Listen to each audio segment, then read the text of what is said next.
hemos convocado a Jaime Dunn.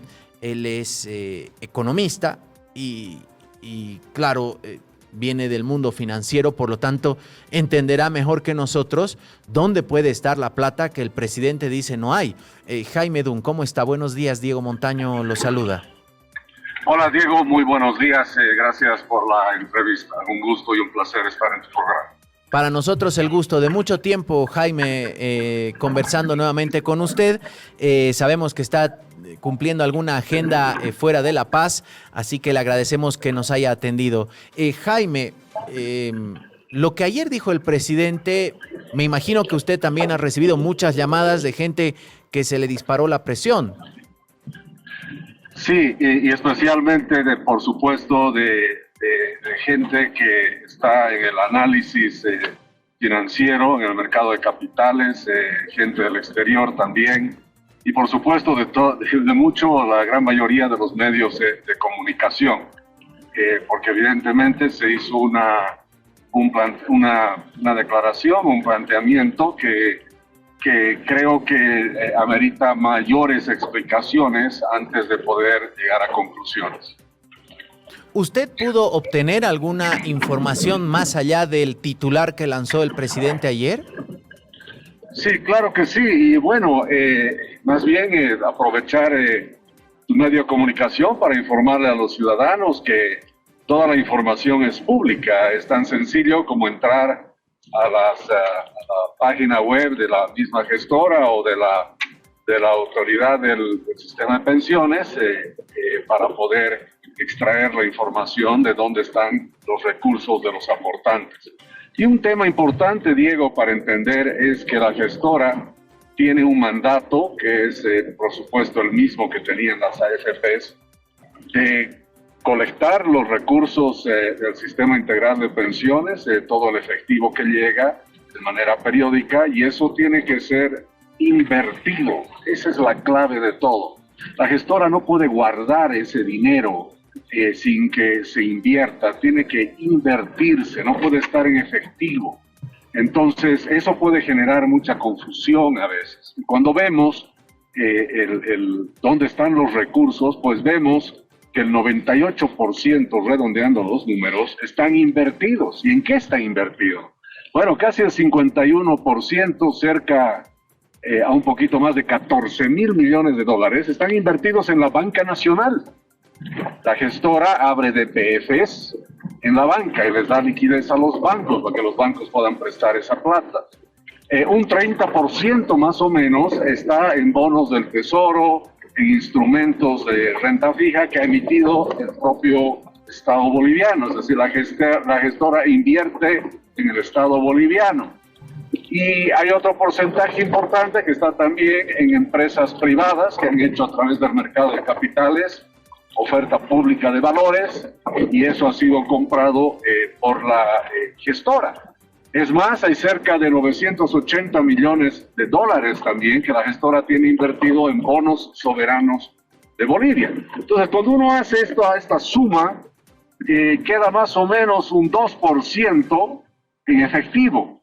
No sé si de alguna manera se trató de hacer una alusión a de que solo 2% está en efectivo, pero bueno, tiene que estar lo menos posible en efectivo porque la mayoría del dinero o la gran totalidad tiene que estar más bien rindiendo, teniendo ganancias, para ponerlo en facilito, como ganando intereses, digamos, ganando rentabilidad.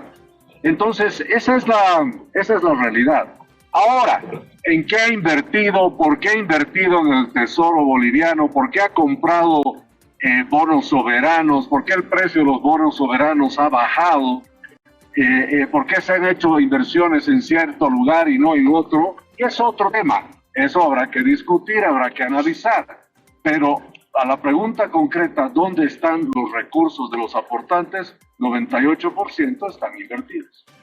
Entonces, diríamos que quienes reciben una renta tienen que estar tranquilos, ¿no? Que no se asusten que dónde está la plata. Si el presidente sale a decir, claro, se encendieron alertas. Me imagino mucha gente ayer tuvo que comprarse el Enalapril o el Losartán para bajar la presión arterial porque se han debido preocupar. Y a mí me han llamado un par de personas que cobran una jubilación y me dicen, ¿y ahora qué quiere decir esto? Que no va a haber mi aguinaldo, que no va a haber mi renta y bueno, la explicación que nos da Jaime es cuáles son las funciones de la gestora como las que eran de la AFP.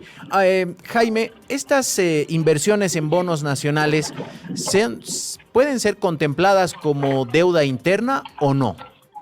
Bueno, por supuesto que sí. En realidad el gobierno, lo hablamos de bonos emitidos por el Tesoro General de la Nación, estos bonos o por el mismo Banco Central, estos bonos son un componente importante de la deuda interna del país. El gobierno se presta plata del Banco Central y se presta plata de la gestora. Y la gestora, la única manera que le pueden prestar plata al Tesoro General es comprándole bonos. O sea, tiene que ser a través de un título valor. ¿Por qué? Porque la ley así lo dice que la gestora no presta plata, sino invierte, y la única forma que tiene autorizada para invertir es comprando valores, es decir, títulos valores que están claramente especificados en el Código de Comercio y también en la Ley del Mercado de Valores. Entonces, una cosa que es muy real es que en realidad el gobierno le debe plata a la gestora también, igual que los bancos, igual que empresas que han emitido valores y la gestora ha invertido en ellas. Entonces, ¿cuánto tiene invertido la gestora? Pues cerca de 28.000 millones de dólares en bolivianos, unos 200.000 millones de bolivianos, están invertidos por la gestora en títulos valores en diferentes industrias y sectores, incluyendo el propio Estado boliviano. ¿Esto es algo que ocurre en todo el mundo, Jaime? Así es, todos los sistemas de pensiones tienen que invertir los recursos, porque si tú me das, digamos, yo soy administrador de dineros de aportantes de un sistema de pensiones, si tú me das el efectivo y yo simplemente lo guardo y no le doy rentabilidad, la misma inflación ya se comería, ¿no es cierto?, el valor de ese dinero. Entonces la obligación de la gestora es invertirlo de manera profesional para que cuando tú te jubiles, yo con la misma plata que tú me has dado, yo pueda pagar tu jubilación. Pero ¿cómo funciona esto? Tú me das 100 bolivianos y yo cuando te jubiles tendría que tener, por decirte, 200 o 150. Es decir, el sistema de inversión establecido en el portafolio de inversiones de la gestora tiene que rendir suficiente dinero para que te ayude a pagar la jubilación después. Eso es muy importante. Por eso es que la gestora tiene que tener lo máximo posible invertido, con un alto nivel de seguridad, pero con el máximo rendimiento posible. Ahora, lo que sí es que las administradoras de otros países pues tienen la posibilidad de invertir en otros instrumentos que le dan mayor seguridad y mayor rentabilidad. Bolivia es un país de altísimo riesgo y tenemos todos los aportes invertidos en Bolivia, al final de cuentas, con mucho riesgo. Es importante, por eso, yo cuando estaba de precandidato y hasta el día de hoy sostengo que hay que hacer que el sistema de pensiones en su reforma tenga dos cosas. Primero, que se divida por riesgos, de alto riesgo y más bajo riesgo. La gente joven puede tomar más riesgo. La gente que ya está cerca de la jubilación tiene que tomar menos riesgo, no como ahora que el riesgo la verdad es que se lo ha minimizado de tal manera que también se pierden oportunidades de inversión importantes. Ahora, haciendo ese cambio también sería muy importante, sería fundamental que la gestora pueda llevar los recursos de los bolivianos a invertir en otros países. Por supuesto, hay temas de disponibilidad de dólares y cosas que se podrán discutir, pero lo normal es que los sistemas de pensiones inviertan en otros países. ¿Por qué no sería posible, por ejemplo, que los aportantes bolivianos al sistema de pensiones, parte de sus aportes están invertidos en Google, en Microsoft, en Apple, empresas que tienen rentabilidades en promedio del 50-60% anual, en dólares. Entonces, eso es lo que tenemos que cambiar en el sistema de pensiones. Y tener obviamente una administración que sea privada, eso es fundamental, para que justamente no se dé el tema que el gobierno le presione a la gestora a invertir en el propio gobierno, porque sabemos que el dinero que se va de la gestora al gobierno no necesariamente está yendo a inversión, puede estar yendo a pagar sueldos y salarios de los burócratas, ¿cierto? Entonces creo que hay grandes cambios que se tienen que hacer, pero en resumen, el rol de un sistema de pensiones y de una administración de pensiones es invertir esos recursos, no tenerlos en efectivo. Jaime, cuando uno escucha, por ejemplo, al presidente ayer hablar de no hay la plata de los jubilados, usted ya explica por dónde está, después dicen se perdieron 900 millones de dólares porque había visas para ciudadanos de Estados Unidos e Israel, después menciona el ministro de Economía en una conferencia que hay 7,000 millones de bolivianos de deuda que no saben dónde está, que hay un déficit de 16,000 millones de bolivianos. El presidente el día que toma el poder dice se han farreado 60,000 millones de dólares. Digo, hay tantas cifras circulando en el aire, todas negativas además. ¿Esto tiene alguna incidencia? ¿Asusta al sector financiero, a posibles inversores o les da confianza, Jaime? Bueno, podríamos decir que en general creo que no es un secreto, las finanzas públicas reflejan un desastre, huecos por todos lados, el mismo déficit fiscal de cerca de 4,000, 5,000 millones de dólares al año, ya es una cifra fabulosa, pero está claramente cuantificada. Evidentemente estamos escuchando muchas cifras que salen del gobierno para asegurarse de que los ciudadanos sepan de que están recibiendo una economía desastrosa. Creo que ya está claro que la economía está mal y hay huecos por todos lados. Lo que es importante es ponerse a trabajar en las soluciones. Ahora, evidentemente, es responsabilidad, creo, de las nuevas autoridades hacer notar y denunciar inmediatamente todas las cosas que se hagan daño al Estado. Entonces, si se dice que se han robado 15,000 millones de dólares, pues veamos los nombres y apellidos de los que son responsables y que se inicien las denuncias correspondientes de acuerdo a ley. Porque simplemente el decir números sin que eso venga sustentado el proceso legal correspondiente, pues queda simplemente a un número. Ahora, sí debo manifestarte que a mí me preocupa la danza de cifras que van y vienen del gobierno y no hay mucha claridad exactamente a qué se refieren. Y pongo ese ejemplo, 15,000 millones se han robado, se dice. Pero esos son delitos y eso tiene que denunciarse inmediatamente, más allá del hecho que es una figura tremendamente grande que no quedaría claro siquiera cómo se podría haber hecho tal cosa.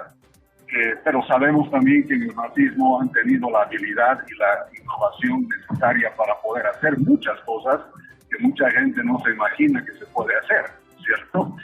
Pero también creo que a veces se confunden cifras que son delitos, que son actos de corrupción, conjuntamente con simplemente malas inversiones, negligencia y malos manejos con los recursos, como haber invertido 1,000 millones en en yacimientos de litio bolivianos y no haber logrado ningún resultado. Eso no necesariamente significa que alguien ha cargado en un maletín 1,000 millones de dólares y se ha escapado de Bolivia. Significa que han hecho una muy mala, una pésima inversión. Entonces creo que es importante que todos esos números se puedan poner claramente y todo lo que sea delitos, todo lo que tenga indicios o presuntamente haya significado un daño al Estado, no tiene que quedarse simplemente una denuncia verbal, tiene que realizarse una denuncia a través de los mecanismos que la ley franquea también. Creo que eso es muy importante para que no sean simplemente números que se dicen, sino también para que se dé seriedad en los números que se están pronunciando o se están sacando a la luz del público de manera constante. Jaime, quiero aprovechar para preguntarle ahora sobre, ayer fue noticia que el Banco Central de Bolivia empezó a publicar el valor referencial del dólar. Ayer pusieron 7 bolivianos 85 para la compra, 9.32 para la venta. En este momento, en la página del Banco Central, ha subido una de las cotizaciones. Para la compra ahora está en 9 bolivianos con 2 centavos y para la venta en 9.29, perdón. ¿Qué quiere decir esto? ¿Es este el tipo de cambio? ¿Es una manera elegante de oficializar la devaluación? ¿Es un bolsín? ¿Qué significa esto que hace el Banco Central, Jaime? Bien, Diego, mira, primero comentarte que siempre el Banco Central publicaba el tipo de cambio en el mercado paralelo. Primer tema. Segundo, siempre ha existido un mercado paralelo en Bolivia, o un mercado mayorista, o un mercado preferencial, que era diferente al tipo de cambio oficial. Cuando estábamos dentro de la banda 686, 696, había dentro de la banda un precio un paralelo que era, por decirte, 690, 695. Y ese era el precio al cual se compraba y vendía el dólar en grandes volúmenes a través del sistema de intermediación financiera, especialmente a grandes exportadores, empresas mineras, por ejemplo, y a quienes hacían operaciones de comprar y vender divisa por millones de bolivianos y millones de dólares. Es decir, siempre ha habido este mercado. Ahora, ¿qué ha sucedido? Que ya por allá, por febrero, marzo del 2023, este mercado preferencial, en su propia banda, se salió de la banda oficial. Entonces ya cotizaba sobre 6.96 y es ahí cuando nos alertamos todos los bolivianos de que se habría creado un mercado paralelo. No, el mercado paralelo siempre hubo, pero se salió de la banda oficial. Ahora, ¿qué está haciendo el Banco Central? Nos está recordando de que hay esa banda mayorista que siempre hubo, y simplemente nos está haciendo notar de que desde ahora, no solo que se va a publicar todos los días, sino que es un mercado referencial que siempre hubo, pero por alguna manera, por alguna razón, obviamente por las mismas razones por las cuales el gobierno ha estado ocultando alguna información, el gobierno no ha querido publicar hace mucho tiempo esa banda o estos precios referenciales, y simplemente los ha hecho públicos. Eso no significa que se haya devaluado, para nada. Simplemente te está diciendo, si tú eres comprador, vendedor de dólares, te comento que este es el precio al cual grandes transacciones se están haciendo en el país. Ahora, por supuesto, Diego, tú, yo, las personas de a pie, vemos esas bandas y son referenciales, porque difícilmente vamos a conseguir a ese precio. ¿Por qué? Porque son para volúmenes muy grandes. Pero sin embargo es muy buena información para la formación de precios. Ahora, que quede claro, igual que sucede con cualquier bien, no sé, te pongo por ejemplo el ejemplo del tomate. El tomate tiene diferentes precios en Bolivia, no es exactamente el mismo precio. Vale diferente en El Alto, vale diferente en Puerto Suárez, tiene precio diferente en la ciudad de Santa Cruz, La Paz, en Cochabamba. Está muy cercano a un promedio, obviamente, porque es un promedio, pero tiene diferencias de unos centavos arriba, otros centavos abajo, y lo mismo pasa con el dólar, y básicamente es como que el Banco Central está diciendo, quiero mostrarles ahora el precio del tomate para los grandes compradores y vendedores, para que usted, ama de casa, cuando vaya al mercado tenga una referencia. Pero no es nada más que eso. Ahora, en los mercados, mientras más información haya, mejor. Mientras más transparencia haya, mejor. Pero no significa que se haya devaluado de ninguna manera.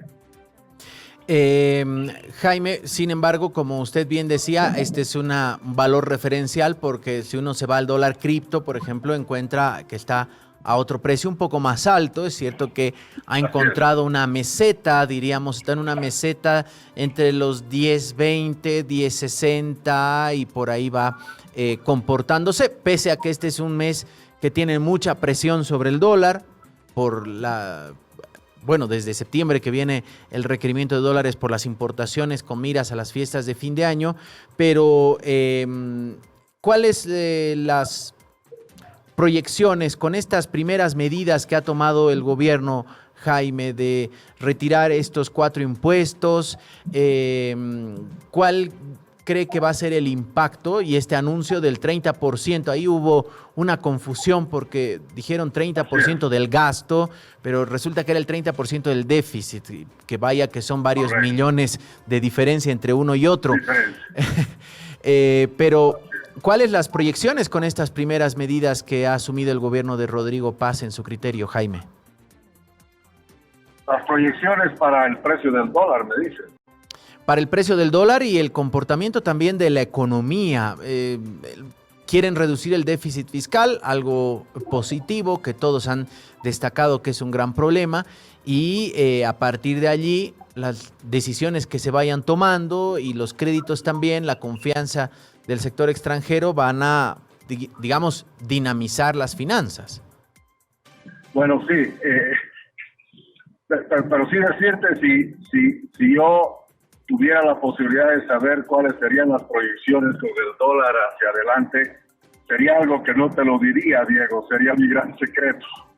Pero sí comentarte de que claramente estamos hablando, y ha habido anuncios muy importantes de que el gobierno está haciendo gestiones para conseguir más dólares. En esa conferencia de prensa, que para mí quedó sabor a poco, y lo dije en varios medios de comunicación, sí hubo un anuncio importante que en los próximos días se recibiría una parte de unos 9,000 millones de dólares que se han acordado en 3 años que entren al país. Es decir, el flujo de dólares se va a incrementar hacia el país. El hecho de que estén levantando trabas al sector exportador, reduciendo la burocracia, el hecho también de que hay señales de que se van a bajar impuestos y se quiere lidiar con el problema fundamental, principal de la que causa la crisis económica, que es el déficit fiscal. Todas esas son señales, por supuesto, positivas, que van a hacer de que se encuentre una estabilidad al precio que vaya a ser, una estabilidad en la cotización de la divisa, ¿no es cierto? Y no estemos con estos extremos de que un día está cerca al 20 y en pocos días pierde 30% el valor y vuelve a subir. Va a haber mucho más estabilidad, por supuesto que sí. Sin embargo, el otro tema también que estamos viendo es que evidentemente la cantidad de dólares en el sistema es muy bajo, pero sin embargo hay la expectativa que eso vaya a subir. Otro tema también que creo que es importante respecto a esa pregunta del dólar y por dónde puede estar, tener claro que hay muchos factores que influencian obviamente en la cotización del dólar. Y una de las razones por la cual el dólar ha estado bajando también, ojo, no es simplemente porque de pronto hay más dólares, también es porque hay una demanda más baja, porque la economía está en una recesión. O sea, técnicamente la economía ha entrado en recesión, eso hace que la actividad económica baje. Y por el otro lado, hemos visto que el gobierno de Arce, en los últimos meses, en su desesperación de tener más recursos, y como no salía el dinero de la asamblea y otros factores no se aprobaban como quería el gobierno empezó a absorber una cantidad impresionante de bolivianos. Es decir, el gobierno, lo que hablábamos hace un momento, se ha estado prestando tanta plata del sistema financiero, ha estado recogiendo la liquidez del sistema, y así como en algún momento los bolivianos hemos notado que no hay dólares, muchos bolivianos, Diego, se están dando cuenta que está desapareciendo el boliviano también. Entonces, es decir, la liquidez en bolivianos está cayendo, y para comprar dólares necesitas bolivianos. Y si no hay suficientes bolivianos para comprar dólares, pues la presión sobre el dólar también cae. Pero la caída del dólar no es necesariamente porque las cosas estén mejorando, también es porque la actividad económica, en otras palabras, se está disminuyendo, y porque la cantidad de bolivianos también está disminuyendo. Y eso no son buenas señales para la economía. Es importante todos estos criterios técnicos que nos da a conocer Jaime Dun. Aquí estoy viendo el dólar cripto ha bajado, el cripto está entre 9.87, 9.88, algo que también marca un parámetro. estamos viendo un dólar de una cifra. Hace rato que no veíamos aquello. Jaime, usted decía sobre la conferencia del presidente quedó sabor a poco. Quedó sabor a poco porque faltó, por ejemplo, una buena para los que pagamos el IVA, el IT, algunos hablaban del IUE, que fue el perdonazo tributario, que fue parte de las promesas del presidente y que al final, por el momento, no se han cumplido. Bueno, a ver, lo que pasa es que se hizo preanuncios de que venían el establecimiento de manera concreta de medidas para la estabilización económica y para salir de la crisis. Entonces, por supuesto, cuando hay un preaviso que se va a hacer este tipo de anuncio, pues las expectativas se van en esa línea de ver anuncios concretos de lo que se va a hacer. Pero al final lo que hemos escuchado es que no se han anunciado medidas, se han anunciado que se va a hacer anuncios. O sea, se ha anunciado que va a haber anuncios. Y por supuesto eso, para los que esperábamos algo más concreto, pues queda sabor a poco. Es más, creo yo que el mismo gobierno lo que podría haber hecho es simplemente no decir nada y cuando tiene las cosas listas, sale con el paquete, ¿no? Como se hubiese esperado. Sin embargo, todo es malo, tampoco quiero que se piense que estoy tratando de hacer una crítica destructiva a lo que se ha hecho. Ha habido mensajes importantes de manera general. Primero, que hay la voluntad del gobierno de rebajar impuestos o eliminar impuestos. Eso es un buen mensaje. Segundo, de que han reconocido claramente que el déficit fiscal es un problema. Sí, como tú dices, hubo una omisión, errar es humano, el ministro es humano y de manera involuntaria confunde el gasto público con el déficit fiscal. Evidentemente yo fui uno de los primeros en notar eso, y sí, para mi persona que tenía expectativas altas de reducción de gasto profundo, pues cuando escuché al ministro decir que se va a reducir en 30% el gasto público, se me caían las lágrimas de felicidad, porque dije, estos tienen una motosierra más grande que Milei, porque Milei se animó a llegar tan lejos de hacer un recorte del 30% del gasto público. Y después queda claro que evidentemente era el 30% del déficit fiscal, lo cual significa un 4% 4 puntos porcentuales de reducción. Y cuando ya se lo ve por ahí es un monto importante, pero insuficiente, en mi opinión. Entonces, por eso te digo que creo que a pesar de que no se han presentado cosas concretas, se ha marcado línea. La línea es, se va a rebajar el gasto fiscal, la línea es, se va a revisar el tema impositivo, y la línea también va por el hecho de decir que lo importante va a ser ordenar las finanzas públicas. Pero más allá de eso, no hay nada concreto, y sí lo que te puedo asegurar que esas tres cosas no nos sacan de la crisis como se había esperado. Jaime, agradeciéndole mucho la gentileza, una última, porque no puedo desaprovechar. Claro que sí. Jaime Dun, ¿candidato para algo en las subnacionales?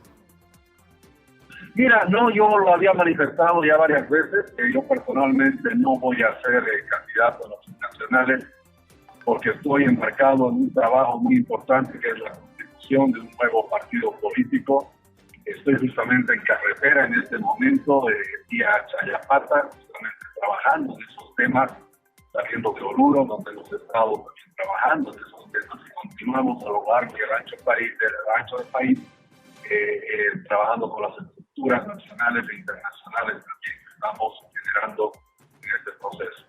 Y si es que vemos posibilidades de participación en el marco de la ley con alguna forma de alianza, y participación en las subnacionales, va a ser esencialmente para promover nuevos cuadros, nuevas figuras, caras nuevas, porque necesita Bolivia, es eso, una bocanada de aire fresco, de gente nueva en la política. Pero también teniendo cuidado que nuestra participación, ojo, es para hacer cambios profundos, cambios necesarios, ¿no? Para formar parte de lo mismo. A nosotros no nos interesa ser parte de este sistema, lo que queremos es desmontarlo. Y si podemos ver que podemos empezar a desmontar este sistema desde una alcaldía con gobernación, por supuesto que lo vamos a considerar y lo vamos a hacer. Caso contrario, nuestra meta es mucho más grande y es a mediano y largo plazo, específicamente el 2030. Bueno, 2030 entonces. Jaime, muchas gracias por acompañarnos esta mañana, por darnos las explicaciones respecto a esto que, como le decía, si hubiera, como en otros países suele haber información al día, veríamos que ayer seguro hubo una venta masiva de losartán, porque se le subió la presión a muchos. Gracias, Jaime, que tenga buen día. Gracias, muy buenos días. Jaime Dunn, consultor financiero con nosotros.